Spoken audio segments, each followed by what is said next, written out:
Solving inequalities with absolute values. Okay, two rules.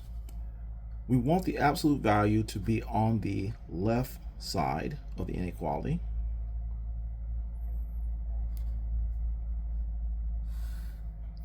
And there's two situations for absolute values on the left side.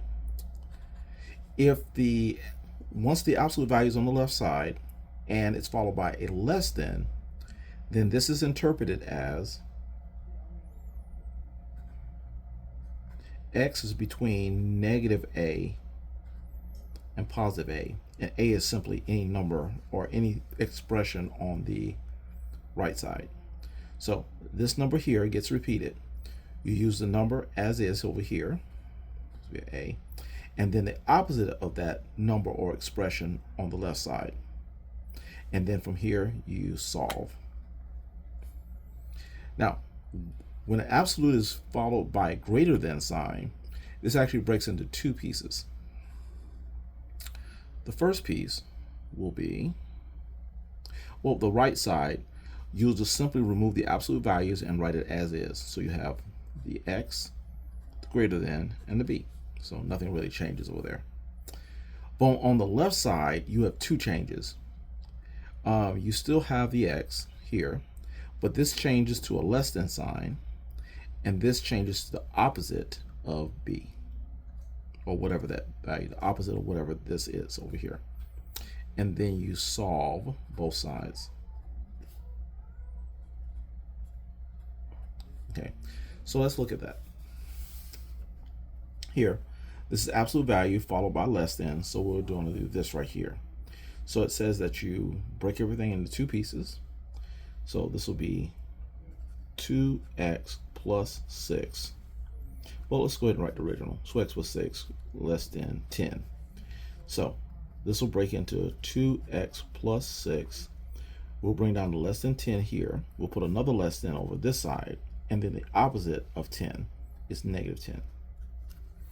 Okay. Then we will solve it as a compound. So we'll say minus 6 here, minus 6, and then minus 6. This will give us a negative 16 less than 2x less than 4. Then we're going to take our negative 16 less than 2x less than 4 and divide everything by 2 here, because this will give us our 1x. So what we do to the inside, you do to the outsides. So we'll divide by 2. We end up with negative 8 is less than 1x less than 2. And so x is all the numbers between negative 8 and 2. The graphic for that looks like this. Here's your negative 8. Here's your 2. And there's no equal sign, so we want to exclude the negative 8 and 2, so we'll use circles. And all the numbers between those two will just kind of shade here. And it's all the numbers in there.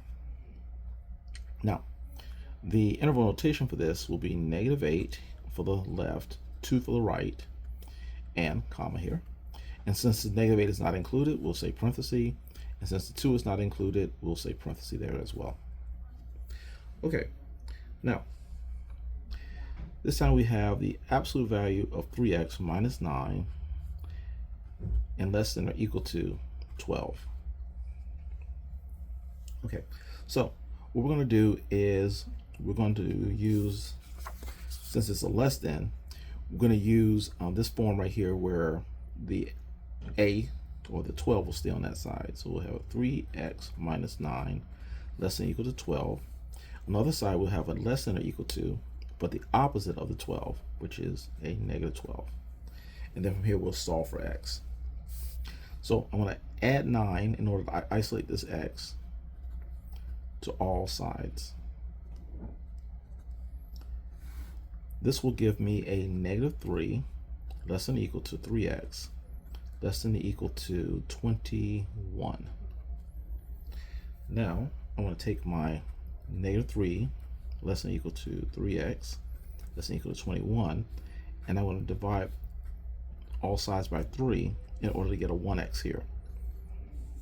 So this becomes negative 1 less than or equal to 1x less than or equal to 7. So we need all the numbers between -1 and 7, including -1 and 7. So the graph of that will be, there's -1, there's 7. So since we're including -1, I'm going to put a solid dot here. And here at 7, I'll put a solid dot. And we also want all the numbers between them. So let's just kind of fill in the graph right there. Okay. Now, interval notation would say -1 is on the left, 7 is on the right. And since we're including -1, we're going to put a bracket. And since we're including 7, we also have a bracket there.